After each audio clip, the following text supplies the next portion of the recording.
Hey everybody, Gary Braun here again with Pivotal Advisors, and we're going to be talking today about negotiation and getting your salespeople put in a position where they can do much better at negotiating. I don't know how many times I've talked to CEOs and they are always frustrated because they feel like their sales team is just giving away the business. So, first let me point out that we put our salespeople at a pretty big disadvantage.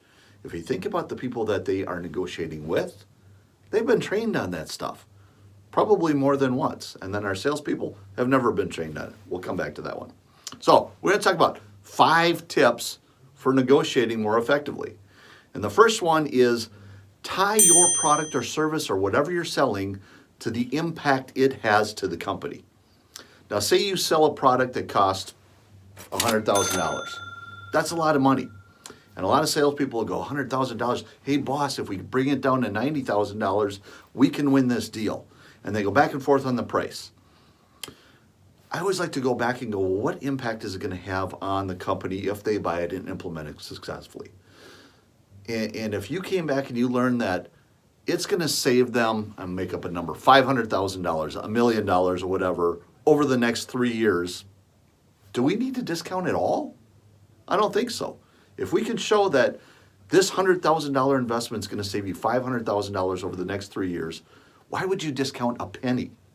The problem is we never get that far into discovery and learning what that impact's going to be. So step number 1, find out what impact it's going to have and get deep on discovery so you understand that. Really helps you justify your price a lot. Okay, number 2, get to the right decision makers. Too many times we get caught where the salesperson is negotiating with somebody at a lower level or maybe even just a buyer or procurement. I always go back and I say, if you got a real decision maker on the top, somebody who says, I really want that product, your product, and Mr. or Mrs. Buyer, go negotiate the best deal you can.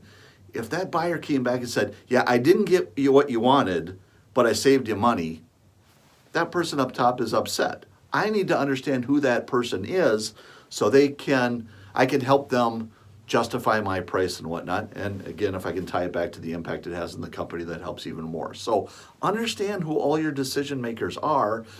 Get to them first, understand what's important to them and how you can justify it. It helps you with your negotiation down the line. So number 3, it's not about price. That seems hard for a lot of salespeople to believe, but it's not about price. So look at this chart we have, and it shows on one side we've got the seller, and on the bottom we've got the buyer. And this line that goes in between here, that's what we'll just call the pricing discussion. We go back and forth. The more the seller gets, we lose. So as they win, we lose, and as we win, they lose. That's not a good spot to be. It's all about price. What we want to do is we want to create this other area out here. We're going to call that the negotiating zone. And that includes other things like term. How long are you going to be committed to us? Or volume commitment. Sure, I'll give you a better price if you're going to commit to more volume. It includes things like support level. It includes things like testimonials. You can include all types of other things as part of the negotiation. And we always like to say, I'm never going to give up anything, price or anything else, unless I get something back. Sure, I'll bring my price down a little bit if we need to and we can't justify the price of it. But in return, I'm going to ask for a higher volume commitment or a higher term. Or I'm going to say, I can give a little bit on that, but I can't supply you with the same support level.